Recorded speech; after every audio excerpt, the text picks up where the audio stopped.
quite often people would like to know questions. I don't notice questions. Cool. Right.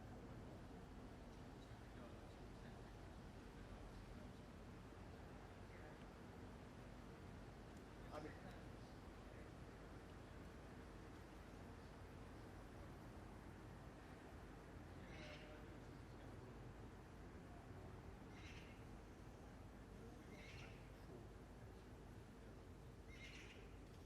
did you work with no, no. Actually, you ever the second one. It was. There's something just slightly amusing.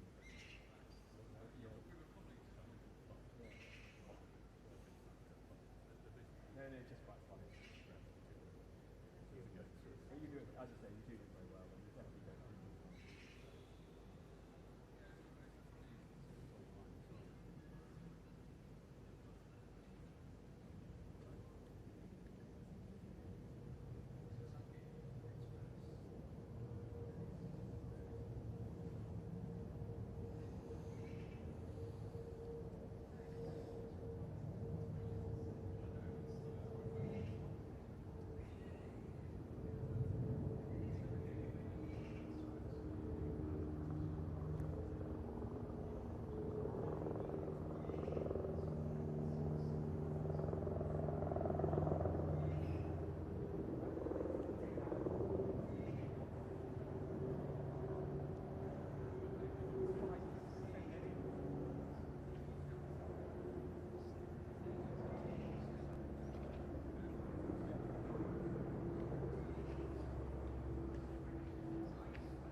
Exactly. No. I mean, but it doesn't really resolve the ambiguity about why the call was who. Well, essentially, one of the most important things is who placed the call. The police didn't have all that.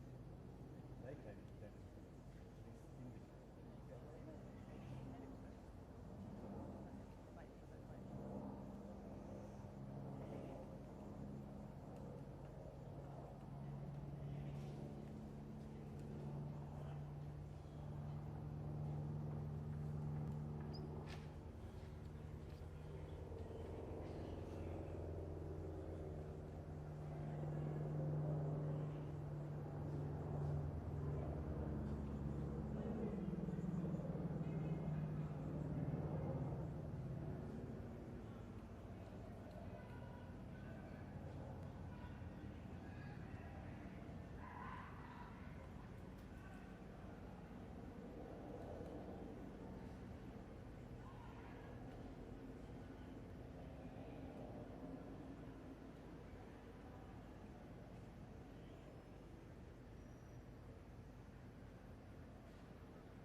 Hi there.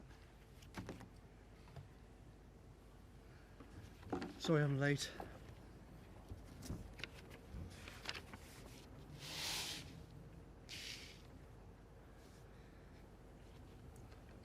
Good afternoon. Thank you for coming. Yesterday I gave a full account to the Prime Minister of my actions between the 27th of March and the 14th of April, what I thought and did. And he's asked me to repeat that account directly to you. I know that millions of people in this country have been suffering. Thousands have died. Many are angry about what they've seen in the media about my actions. I want to clear up the confusions and misunderstandings that I can. In retrospect, I should have made this statement earlier. It's many years since I've said anything on television, but I will do my best to answer questions after I've explained what happened. I also should clarify that I'm not here to speak on behalf of the government or the Prime Minister. I'm explaining my own actions and my own thinking. The Prime Minister is giving a press conference later, and he will answer questions concerning government policy. Around midnight on Thursday the 26th of March, I spoke to the Prime Minister. He told me that he tested positive for COVID.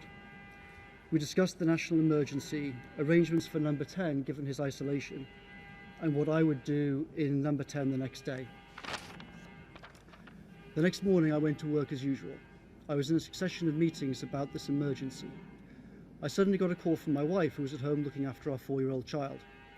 She told me she suddenly felt badly ill, she'd vomited and felt like she might pass out, and there would be nobody to look after our child.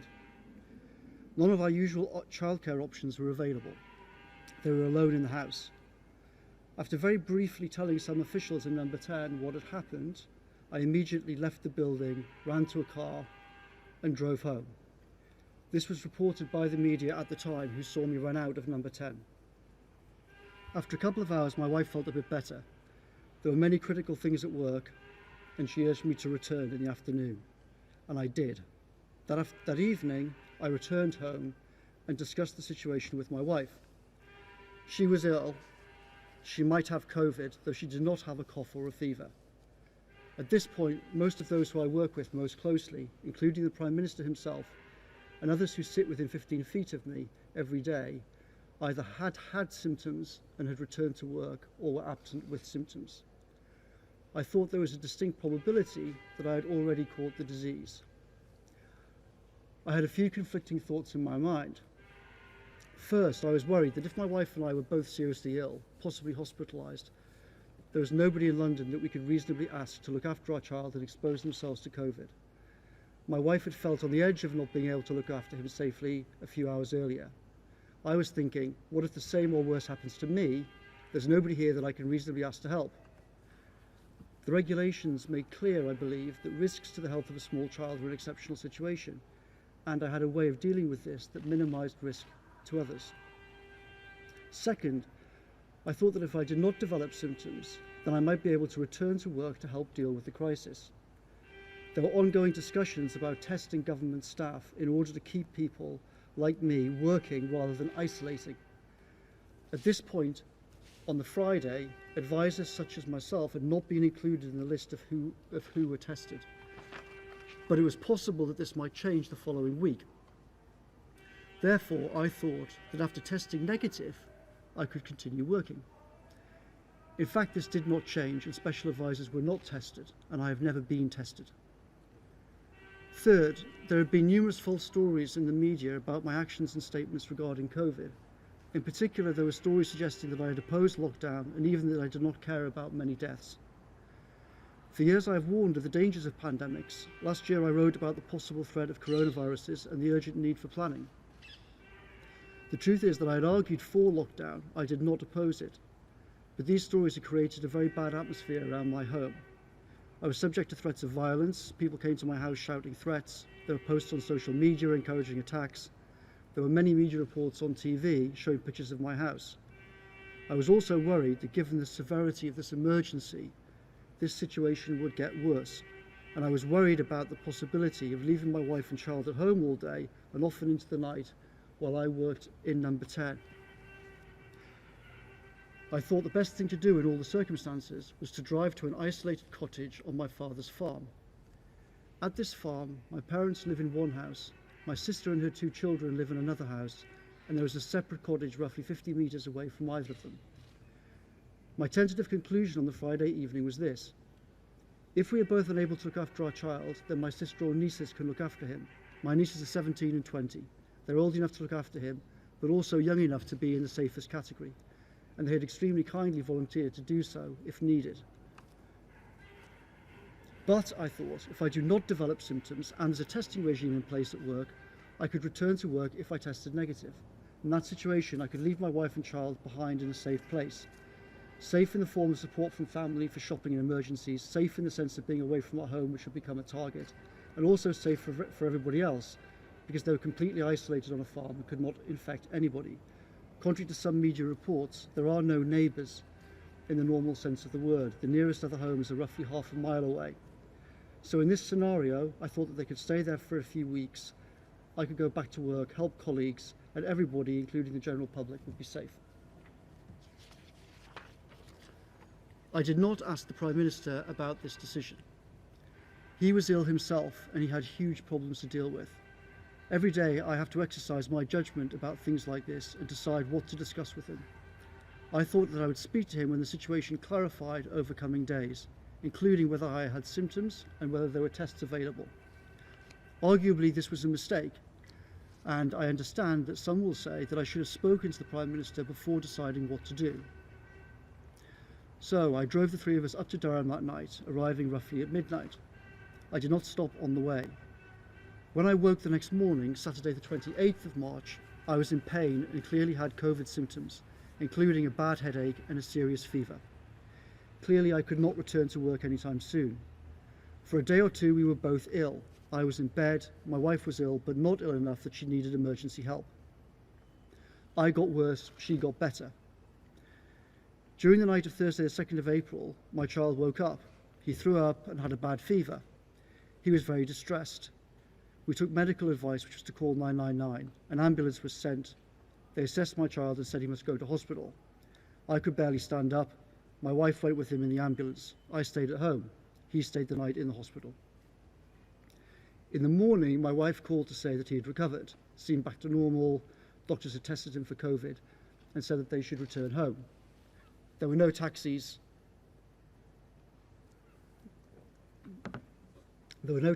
I drove to the hospital, picked him up, then returned home. I did not leave the car or have any contact with anybody at any point on this short trip.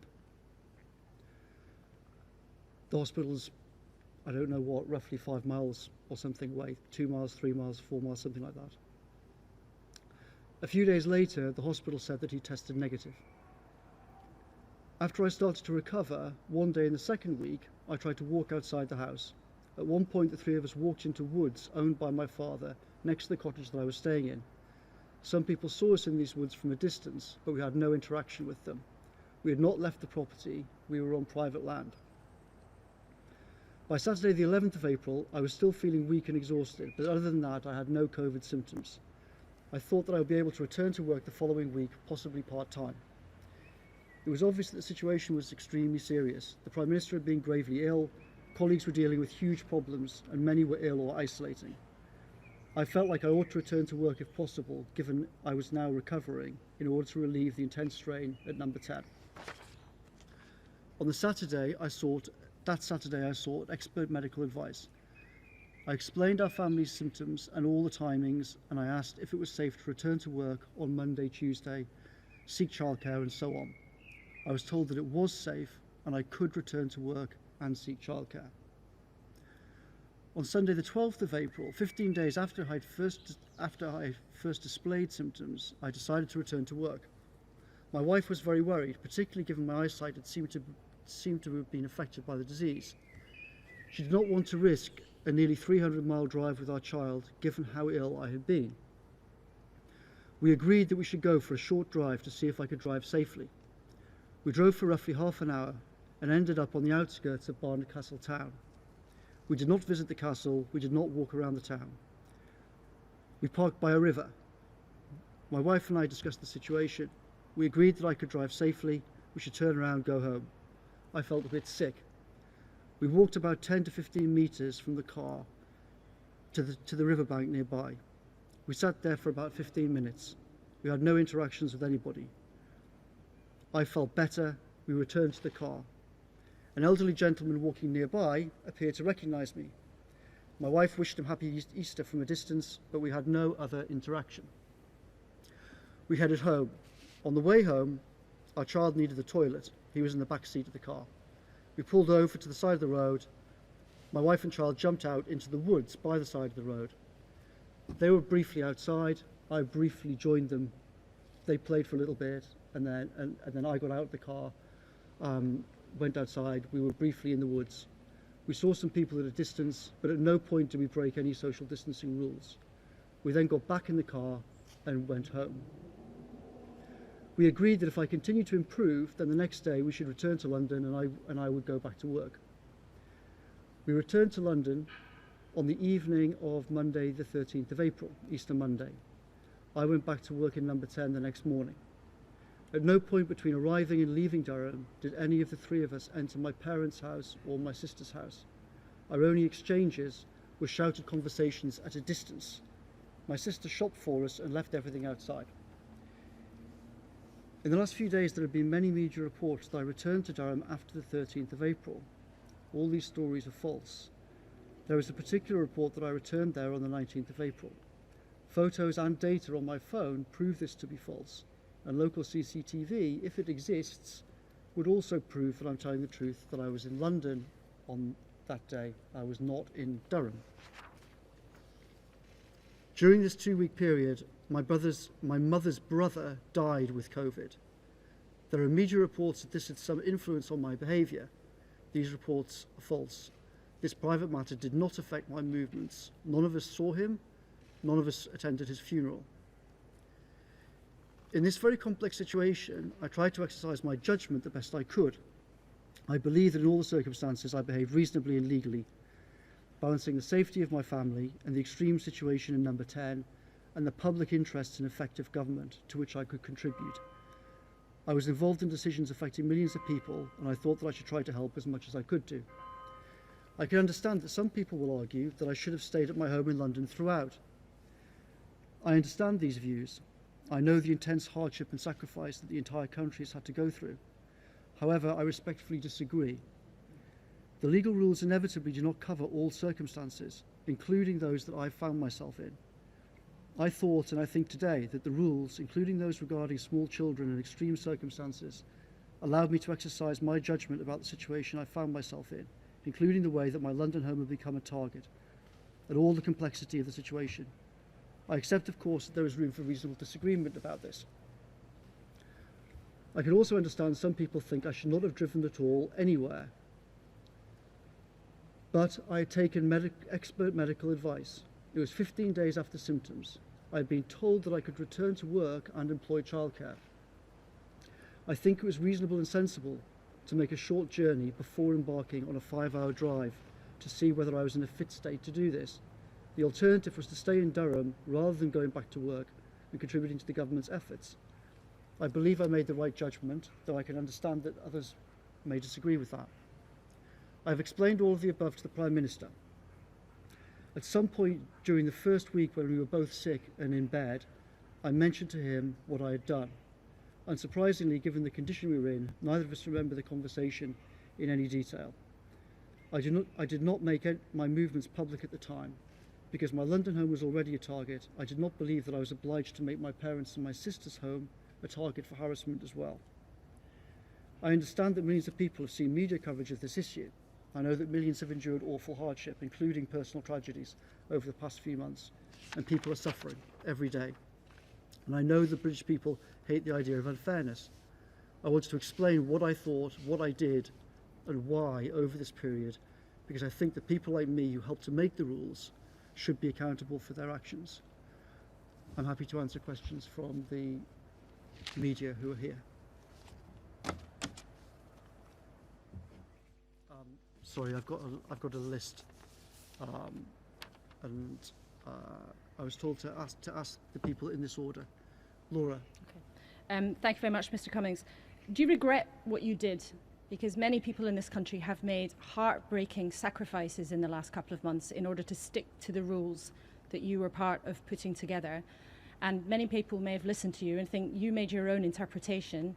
And do you understand, for some people, it seems as if there was one version of the rules for you and one version of the rules for everyone else? Thank you, Laura. No, I don't regret what I did. As I said, I think reasonable people may well disagree about how I thought about what to do in these circumstances, but I think that what I did was actually reasonable in these circumstances. In terms of the rules, I think that the rules make clear that if you're dealing with small children, then that can be exceptional circumstances. And I think that the situation that I was in was exceptional circumstances. And I think that the way that I dealt with it was the least risk to everybody concerned if my wife and I had both been unable to look after our 4-year-old. It may sound to many people this afternoon, though, that you're using a loophole that was in complete contrast to the message people heard day after day from Number 10 of stay at home, stay at home, stay at home. Do you understand why some people are really angry about this, not just respectfully disagree, that they're furious? I certainly do. I mean, I've seen some of the media obviously over the last couple of days, and I'm not surprised that a lot of people are very angry, and lots of people, if you're someone sitting at home watching a lot of the media over the last 3 days, then I think lots of people would be very angry, and I completely understand that. But I hope and think that today, when I've actually explained all of the circumstances about it, I think people will realise this was a very complicated, tricky situation, and I was trying to weigh up a lot of different things. Some people might have behaved differently in some ways. As I said, arguably it was a mistake that I didn't call the Prime Minister on the Friday night, and I just did what I thought that was the right thing to do, but I have to make decisions like that every day. And yes, I understand that people watching the media could be very upset about what's happened, but I've explained why. Offer any regret, any apology to people who didn't have the ability to make the decisions that you did, who didn't have the resources to do what you did? As I said, I think I've thought a lot about what I did over this period. What things I could have done better with this. What things I could have done better in general in dealing with the whole crisis. There's definitely a lot of things that I could have done better over the last few months. But I think what I did in this 14 days, I think that I behaved reasonably. Is there anything else you'd like to ask? That's good. Robert.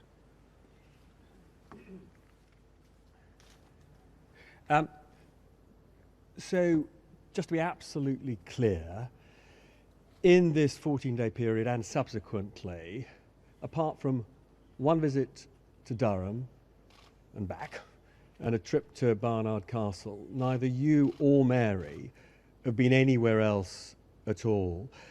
Also, millions of people haven't seen their parents for months now. Can you just tell us a bit more about the nature of your contact with your parents? And then, finally, your own scientists are worried, they said this last night, that by introducing an element of personal discretion into the interpretation of the rules, you are putting lives at risk. What would you say to them, and what would you say to us to reassure us? Thanks, Robert. So I think you asked whether it was true that over this 14-day period that we didn't go anywhere else apart from off in the car on day 15. No, that's not correct. I went. Yes, exactly. There was the trip to hospital, and then there was the drive on day 15. But apart from that, neither of us left. And nothing since then either? Nothing since then in terms of? Just trips that break the rules, as it were. No, I mean, I left. I'm not exactly sure where the boundaries of London are, but as far as I'm aware, the only time that I left London since Tuesday the 14th was to go to Chequers for meetings with the Prime Minister.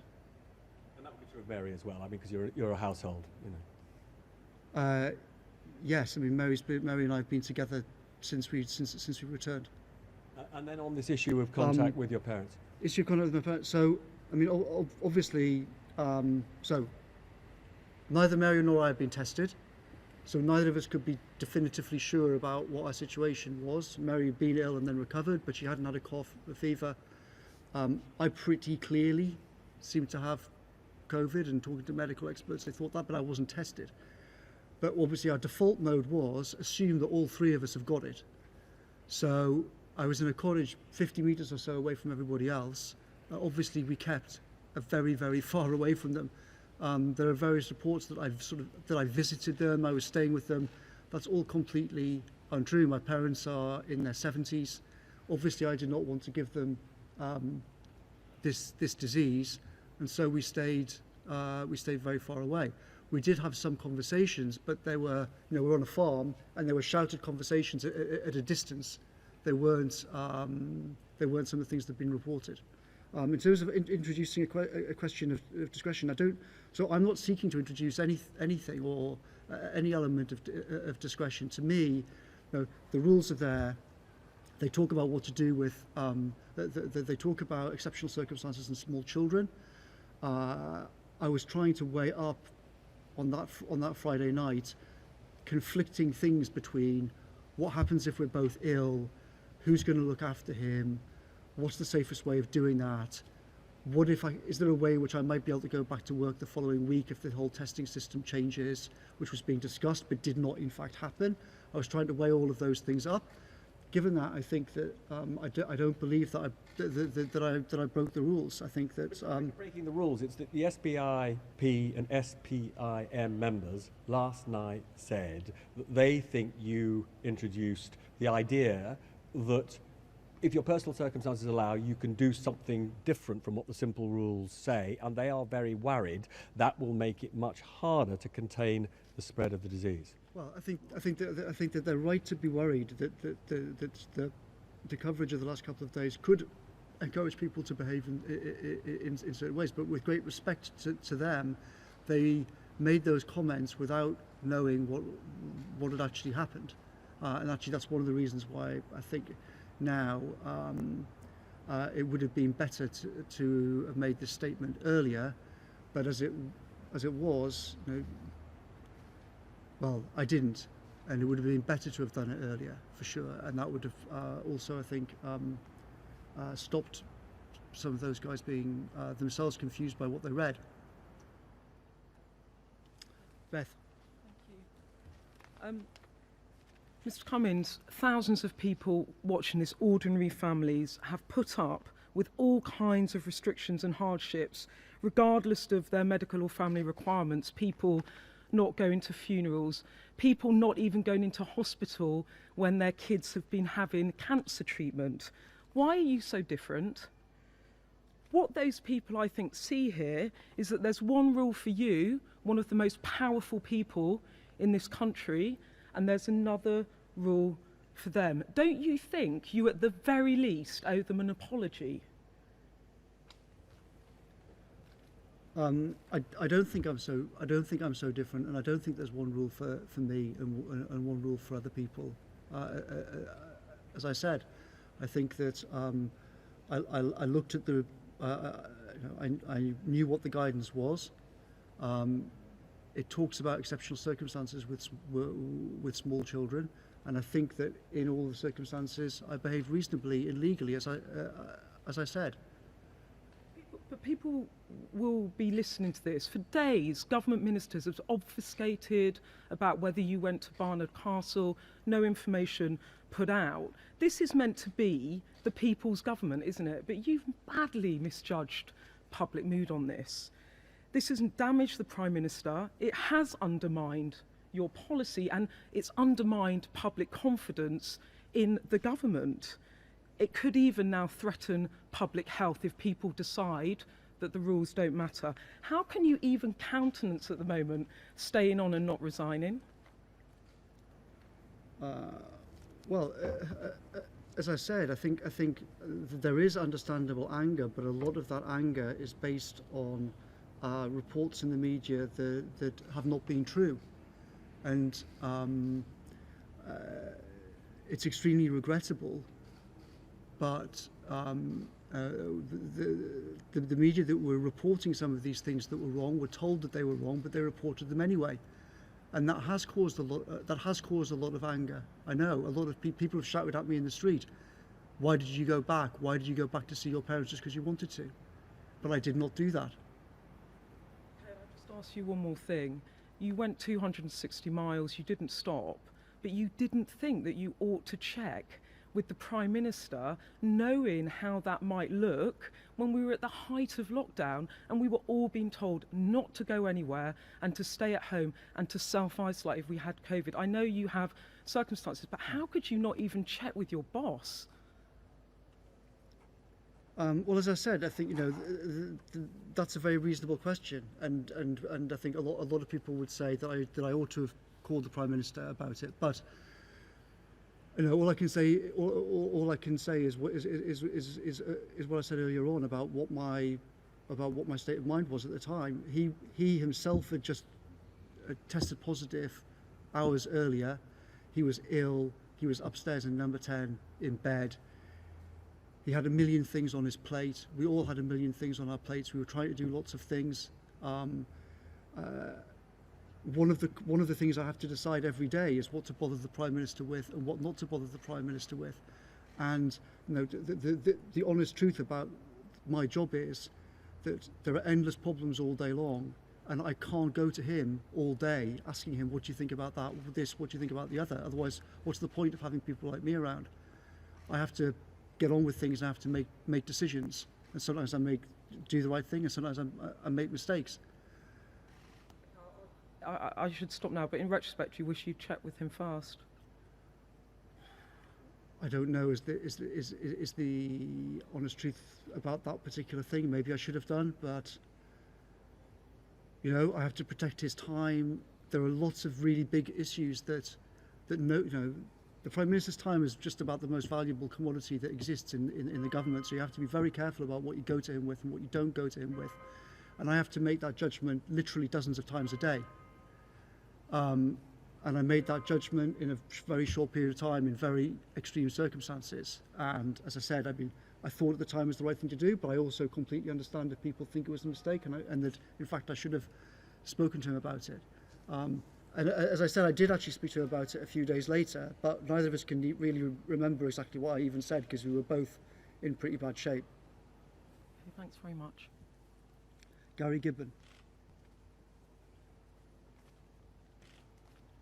Yes, can I just be clear about that?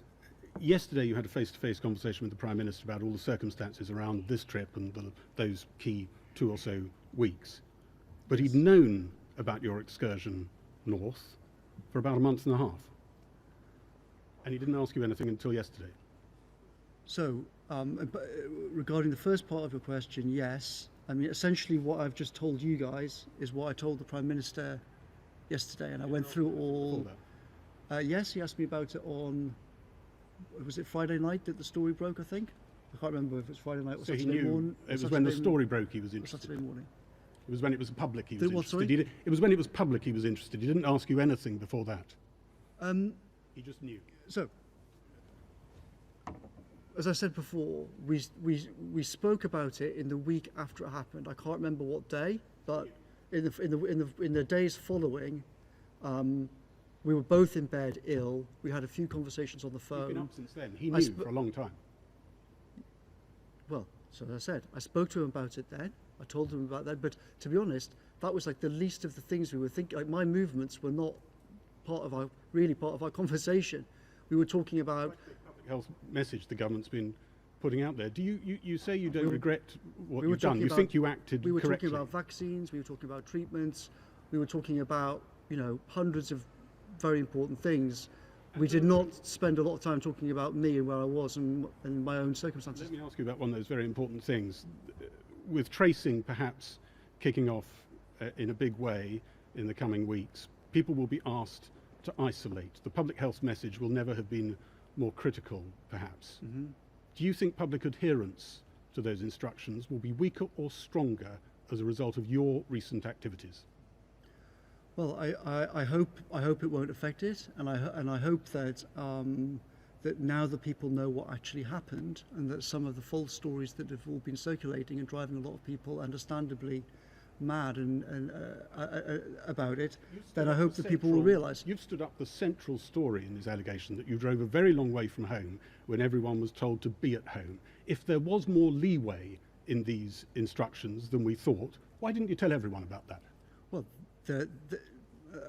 with great respect, Gary. Who else has driven that distance? I'm trying to answer the question with great respect. It's not just a simple matter in the regulations. The regulations describe various exceptional circumstances where it may not be possible to follow the rules. It doesn't say you must stay at home in all circumstances. It says that there are some circumstances in which you won't be able to follow these rules. And it seemed to me that I was in such an exceptional circumstance, and I was trying to balance all of these very complicated things. People will be staggered to hear you say that when the message was so clear: stay home. Is the fact that the Prime Minister can't do his job without you? The guidance says, if you are living with children, I'm reading out the actual guidance. If you're living with children, keep following this advice to the best of your ability. However, we are aware that not all these measures will be possible. What we have seen so far is the children with corona appear to be less severely affected. It's nevertheless important to do your best to follow this guidance. Now, you know, it's and you know as well as I do that there are that the deputy chief medical officer has discussed this. There's been various discussion about it. If you've got if you've got a child that's 4 years old, and neither of you can look after him, the guidance doesn't say you've just got to sit there. So I think as I've said, I think I behaved reasonably in all of these given all the circumstances and the different things I had to try and weigh up. Jason Groves. Hi. You've blamed the media for this mess that you've got the government into. Do you accept that whatever legal nicety you may have to say that you haven't broken the letter of these regulations, you've driven a coach and horses through the spirit of them, and that is why people are so cross about it? I don't agree. I think that's not. You don't agree? No, I don't agree. So let's go through it, shall we? I mean, you left London with your wife, who had coronavirus symptoms, completely against the regulations. You're up in Durham, and you decide to go for a drive on a weekend when, a few yards from here, the Foreign Secretary that weekend was telling us to stay at home and save lives. You went for a drive, you sat by a river, you went for a walk in the wood. I mean, you may or may not have a way of justifying this to yourself, and possibly there may be some legal loophole. But you've broken the spirit of it, haven't you? No, I don't think that I have. Just to correct one thing, when we left, my wife did not have a cough. She did not have a fever. Those are the two symptoms that were mentioned. She was ill. She'd thrown up, but we didn't. As I said before, we didn't know whether or not she had COVID or not. Secondly, as I said earlier on, the walk in the woods was on private land. I didn't leave our property to go for a walk in the woods, and that's perfectly reasonable behaviour. You stopped on the way back from Castle Barnard. Yeah, I was driving back from Barnard Castle, and my child, the 4-year-old, was in the car seat in the back.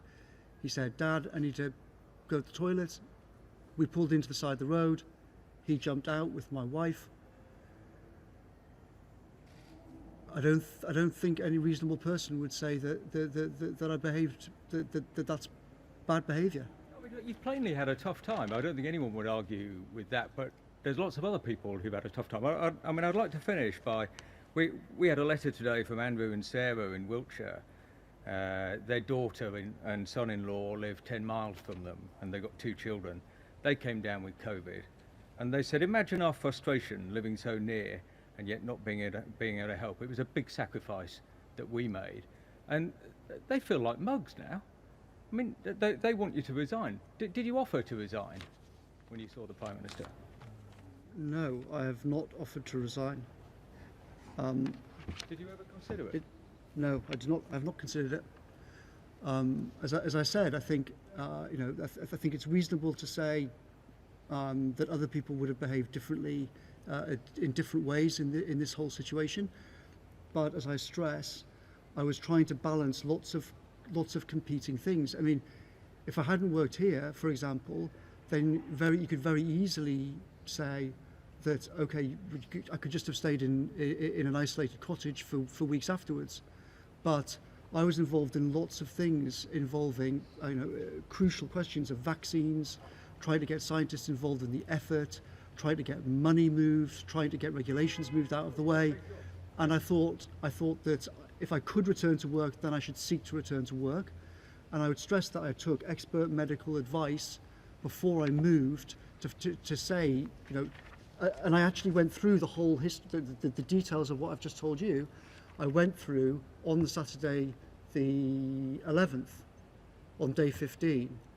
Sorry, is that day 14 or 15? I can't remember now. Whatever. But anyway, it's day 14. So yeah, Saturday the 11th. On day 14 is when I took medical advice. That's day 14 of symptoms, and I was told then that you're clear to. I said, can I go back to work Monday, Tuesday? And I was told yes. Given that what you've explained, you are not a danger to the public now, and you can safely go back to work and hire childcare. So given that, I thought that I ought to try and go back to work and try and do what I could in this emergency. Okay, thanks. Anna Mikhailova.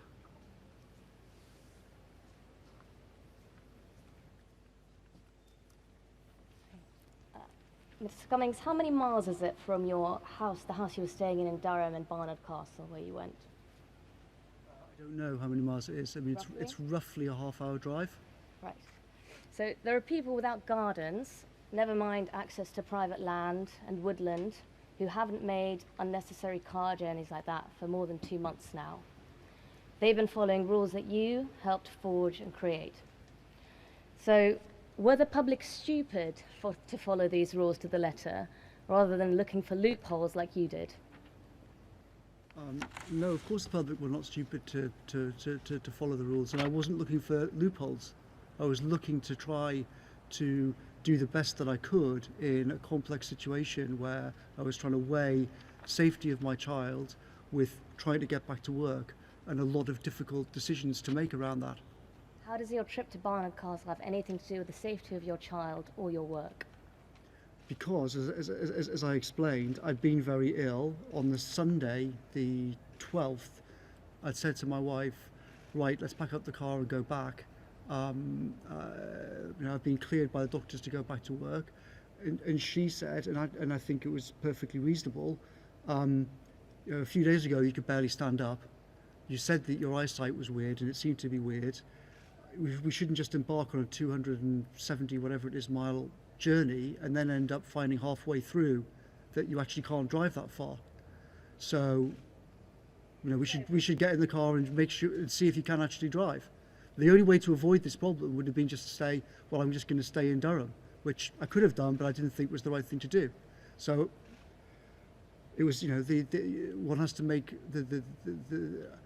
I've been told by expert medical advice that I wasn't a danger to the public, and that I could go back to work in number 10 Downing Street on the Monday, Tuesday, and therefore I was trying to do that in the safest way possible. And I think that was a reasonable thing to do. But that doesn't make any sense. Why do you have to make a half-hour journey each way to Barnard Castle? Why not drive a little bit of the way to London and then go back if you weren't feeling well? I mean, we didn't think about that of doing that. To be honest, we just thought, okay, let's whiz down the road and see how I feel. Do you regret not thinking about it? Do you mean, do I regret not just trying to drive to London and see if I could do it? Do you regret taking a half-hour journey to Barnard Castle and sitting for 15 minutes, as you say? As I said, I think it was a reasonable thing to do. I mean, perhaps you're right, and we should just have cracked on and tried to do the whole trip, but the whole point was, no, I had been extremely ill. My vision had been a bit weird. We were all going to go back. My wife said we should drive down the road and you should see if you can actually drive and see if your vision is weird or if you're okay. And I thought that's a good idea. I should do. And as I stress, I've been cleared to go back to work. So the implication that I shouldn't have been driving back to London, I don't think is reasonable, because I had spoken to a doctor about it and I had been cleared to come back to work. If you mention your wife a lot, if you and your wife felt that you had done nothing wrong, why did both your articles in The Spectator from a few weeks ago make absolutely no mention of being in Durham? Because, as I said, my house in London was already and is now the subject of some very unpleasant actions. And why on earth would I mention another house that I was in, where I've got 2 elderly parents and other relatives living there, who now today also have a lot of unpleasant things going on around their house too? I don't think I was obliged to do that. Why write such a detailed article at all? My wife's a writer. I mean, I don't tell her what to do. You did too. What, sorry? You wrote one too. You're not a writer. I wrote a few sentences about her, about what it was like to be with Mary.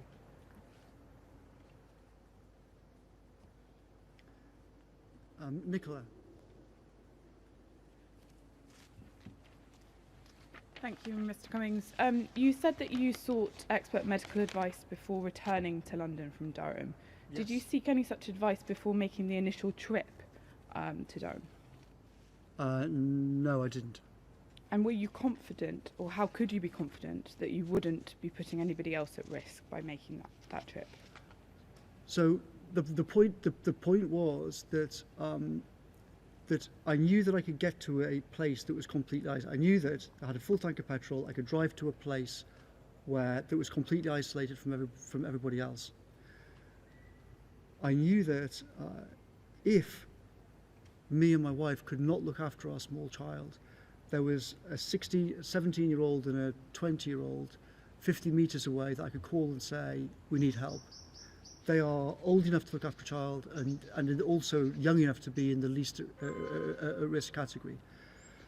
If I'd stayed in London and a similar thing had happened, then I'd have had to get somebody else there and expose them to danger, or invite them into the house, which would also have exposed them to danger. The way that I did it seemed to me to be the safest thing for everybody in the circumstances. And in fact, as it turned out, I didn't have to put anybody in that house in danger because although we were both ill and I couldn't look after a 4-year-old, my wife could. So as I stressed, I think that in all the circumstances it was the most sensible thing to do. You mentioned you had a full tank of petrol when you left. Did you then have to fill up before you came back? Was that another stop that you made? No, we drove up and then we went back, and then I'm pretty sure we called in and filled up with petrol on the way back.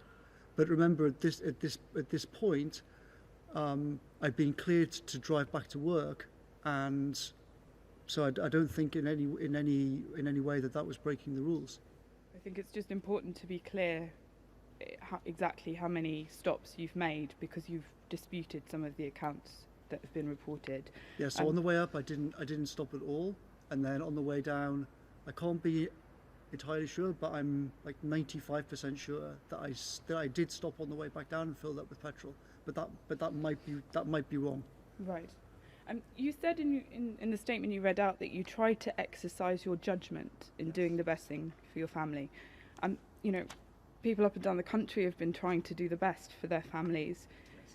You talked about complicated circumstances. So many people have those. They have competing caring needs for children, for elderly people. Most people that me and my colleagues here have spoken to did not think what you did was within the rules, regardless of whether they had the opportunity to make such a journey. There are single parents who have had COVID-19 and had to care for, even younger children than you. because that's the situation they found themselves in, and they were following the advice issued from this building. How can you not feel apologetic towards them for undermining the rules that you helped create? Well, obviously, I feel extreme sympathy for single mums who'd have been in such a terrible situation. But all I can do is repeat what I said before. On that evening, my wife had just been in a situation where she felt barely able to look after our child. Was essentially surrounded by people who were either testing positive or had symptoms for COVID. It seemed perfectly likely that I would have it and could not look after a child. And in fact, that is exactly what happened. The next day, I was ill and I got extremely ill a couple of days later, and I couldn't look after a child. I could barely move, to be honest. And if both of us had been in that situation, then we would have needed help. And in that scenario, what would have been best for everybody? Would it have been best for a 17-year-old niece to walk 50 meters and look after our child, or would it have been best for me to be here and calling 999? I think that what I did was the most reasonable thing in the circumstances, given that my nieces and my sister had very kindly said that if there is an emergency, we'll help. Just finally, before you made the decision to drive up to Durham, did you make any inquiries with neighbours or friends to see if they or any other people in London who may have been able to help you should you have needed help with looking after your son? I didn't know because as I said, anything like that would have, doing that would, well, first of all, I don't think it would be reasonable for me to ask someone, some friend, to come and expose themselves to a deadly disease when a 17-year-old niece has already volunteered to do it for me. So, to be honest, I didn't really think about that. I thought, well, I'm lucky. If this nightmare does happen, then that's the best thing for everybody. Thank you. Nicola. Oh, sorry. Matt. Hi. Why weren't you honest with the public before now and before Friday about your trip to Durham? In what way was I not honest? Why didn't you tell us? We were asking daily at the number 10 briefing. Where were you working? I think a lot of people would have understood your difficulties at the time. Why weren't you honest about that? Well, look, there's been a long string of inaccurate stories about me for month after month after month, and the truth is that answering a lot of these things does not necessarily clear up confusion. It frequently has led to more confusion. So you weren't worried that you admitting and being honest to the public that you were travelling to Durham for very understandable circumstances could have sent out the wrong message to other families?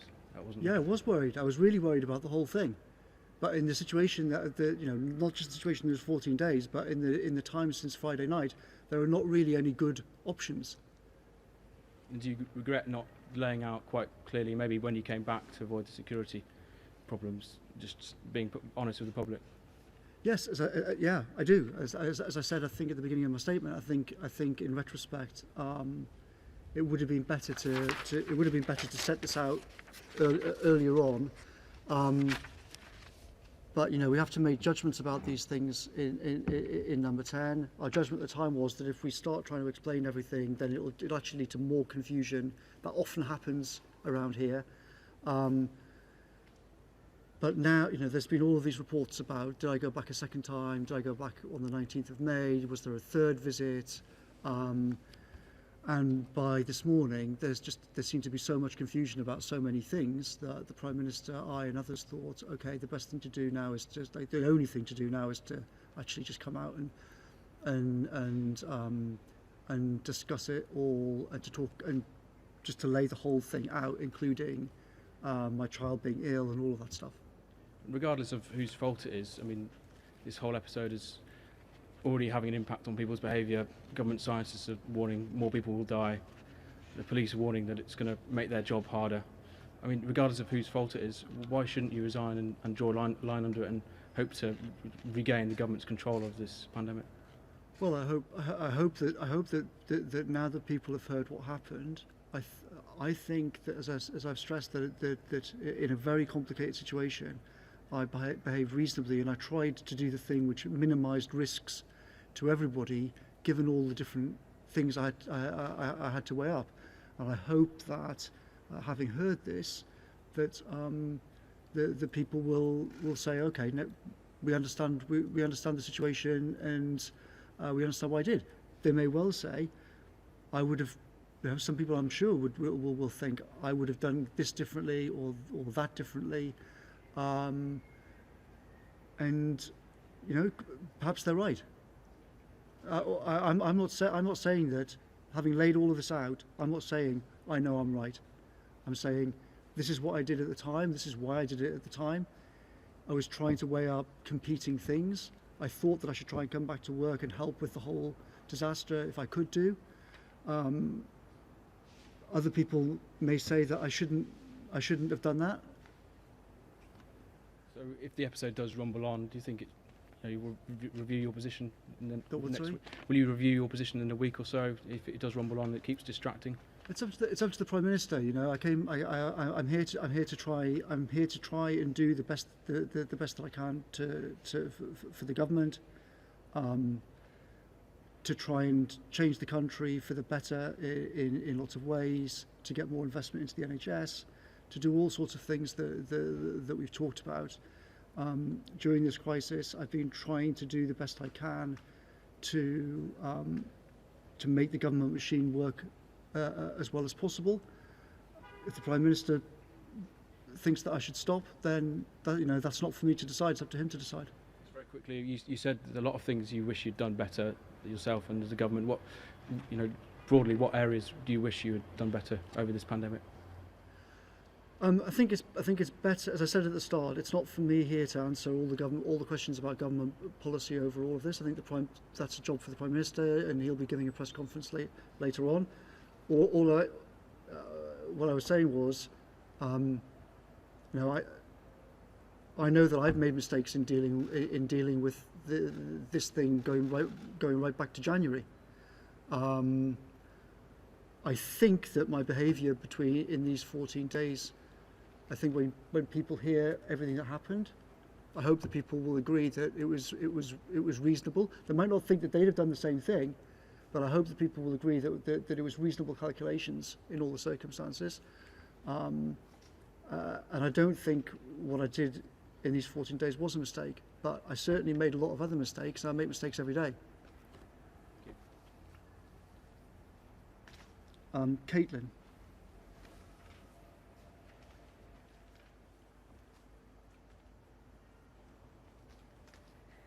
Thank you. You've already said, Mr. Cummings, that there was an available empty property at your parents' farm. It may not be a second home, to which travel was explicitly banned in the regulations, but it is certainly a privileged position.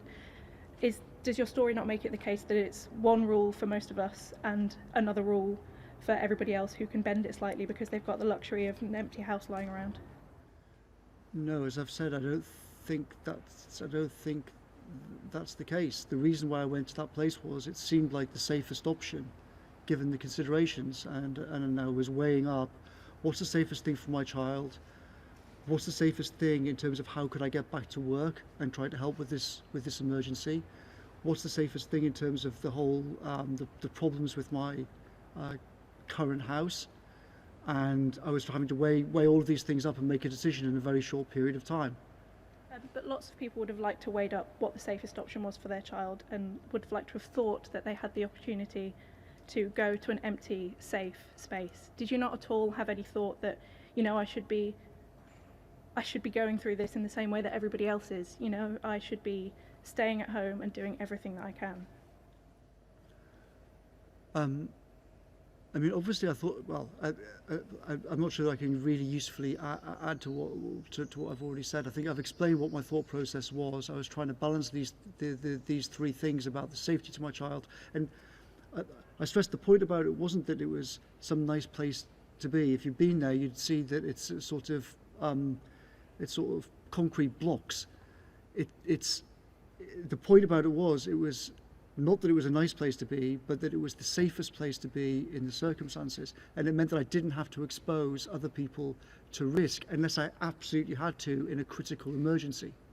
And I thought that the regulations, as I stressed, the regulations say we are aware that not all these measures will be possible if you're living with children. And I had a wife who'd already said, she was close to not being able to look after a child. I was thinking, this might be me tomorrow. In fact, it was me tomorrow. What do I do then? And I think, if you imagine this situation, if both of us had been unable to look after him, then the way that I organised it was the way in which the smallest risk to the smallest number of people was actually going on. And given that and the other things I was also thinking about, I think it was a reasonable thing to do. But as I stress, I can understand that some people might say,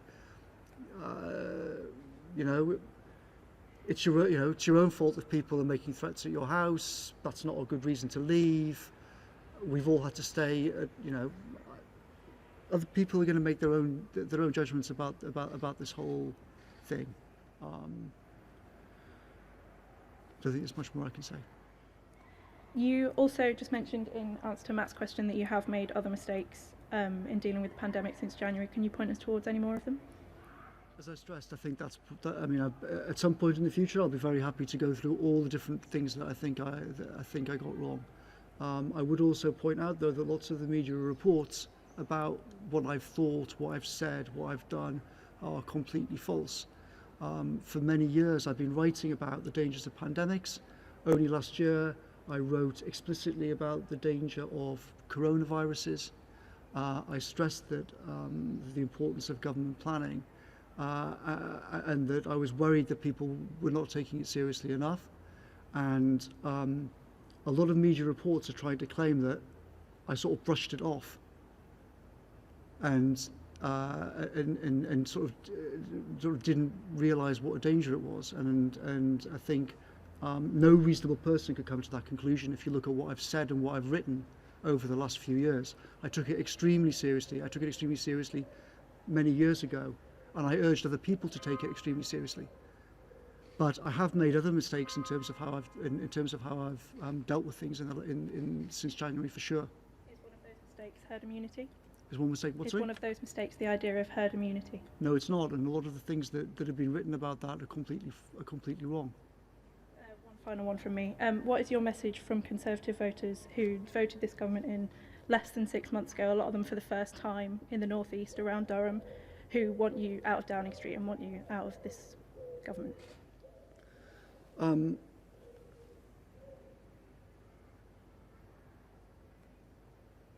What's my message to them? Well, I think I've made mistakes in how I've dealt with this, all sorts of things in government. I don't think I made a mistake about these 14 days that are in question, and I would I would stress to people that they should not believe everything they read in the newspapers or everything they see on TV, because lots of the things that are reported are not in fact the case. I hope that I've set out today what the actual facts of it are, and I hope that people will think that even if they disagree with me, that I behave reasonably in these circumstances. Thank you. Would anybody else like to ask any questions? Sure thing, Anna. Just going back to what you said about Barnard Castle, could you point us to where in guidance in the rule book it says that it's okay to make a practice drive journey and then get out and sit somewhere? Well, after recovering from this disease, my job is one of the jobs that the rules say you should go back to work if you can do. And well, with respect, I think it's very relevant, because I was allowed to drive back to London and go back to work. So You went, this isn't about your drive to London, this is a drive. You said it's to test if your vision was okay, if you were okay behind the wheel, which sounds reasonable. yeah. But then you didn't just go for a drive for a check. You went to a beautiful nature spot, sat outside, but you said different things. Well, I think that, to be honest, the state that everyone was in, this was nothing to do with a beauty spot, and contrary to lots of the reports, I wasn't sightseeing, I did not go to the castle, I wasn't walking around. There are lots of things that are being said about this that are not true. We just went for a test drive, drove south, and ended up pulling in by the side of the road, by the river on the outskirts of town. And my wife and I discussed it and said, okay, you can drive, this feels safe, let's go back, and tomorrow we'll pack the car up and go back to work. As I say, I was entitled to go back to work, I was encouraged to go back to work, and I think going back to work was the right thing for me to do. But I think it's also reasonable to try and do it safely, for me, for the family that I'm driving, for everybody else on the road as well. I mean, Robert. But isn't Anna's fundamental point that this is not really about legality, it is about the extent to which all of us can exercise personal judgment about how to implement the rules. And, you know, I've spoken to epidemiologists and behavioural scientists, and they are very, very worried at this critical juncture. But what you have done by your example is to say to people, if you feel that there are special circumstances, you don't have to follow the rules. So, for example, quite soon, you know, many of us are going to be getting a telephone call from a contact tracer saying you have been in contact with somebody who's got symptoms, stay at home for 14 days. And many people say, I'm absolutely certain I haven't got any symptoms. You know, if I don't go to work, I'm not going to earn money, my family is going to be put at risk. I'm just going to follow my own judgment. Now, lots of people do that. Contact tracing is not going to stop the spread of the virus. Mm-hmm. So, yes, it's true that various scientists have said, oh, well, we think that what Mr. Cummings did might cause problems. But I would stress that a lot of the things which they think I did not do. There have been, yes, but with great respect, Robert, you are allowed to exercise judgment. The rules explicitly say that, as I stressed to you before. The rules explicitly say that when you're living with small children, you have to exercise your judgment in that situation. That's what the rules say. The rules are not millions of pages long explaining exactly what you do in every possible circumstance. And if we try to write rules like that, then they could easily cause more trouble rather than less trouble. So of course people have to make judgments about these things. You know, some of the people who've said that what I did is encouraging people to behave badly are doing so thinking that that as per various media reports that I went to stay with my parents. I did not in any meaningful sense stay with my parents. I was not in the same house as my parents. I never went into the same house as my parents. It's not true to say I went to visit with my parents. It's not true to say that my parents helped me with childcare. All of these things have been reported. That is not the case. That is not what happened. It's not so much the behaviour penalty. If you're on the kind of contract where if you don't turn up to work, you don't get paid, and you've got small children in the house, you may say, well, I'm going to ignore the isolation because it's going to cost me money, it's going to put my family at risk. Well, with respect, that situation does not apply to me, and that's not what I was saying. No, it doesn't apply to you. What I'm saying is, by the moment you introduce an element of I've got to protect my family, the risks become that less clear and obvious.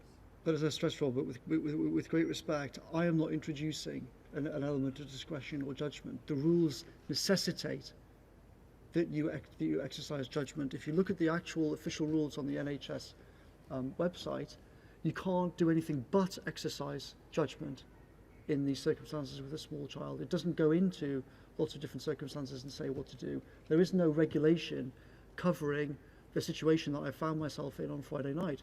I had to exercise judgment about what to do, weighing up all of these different things.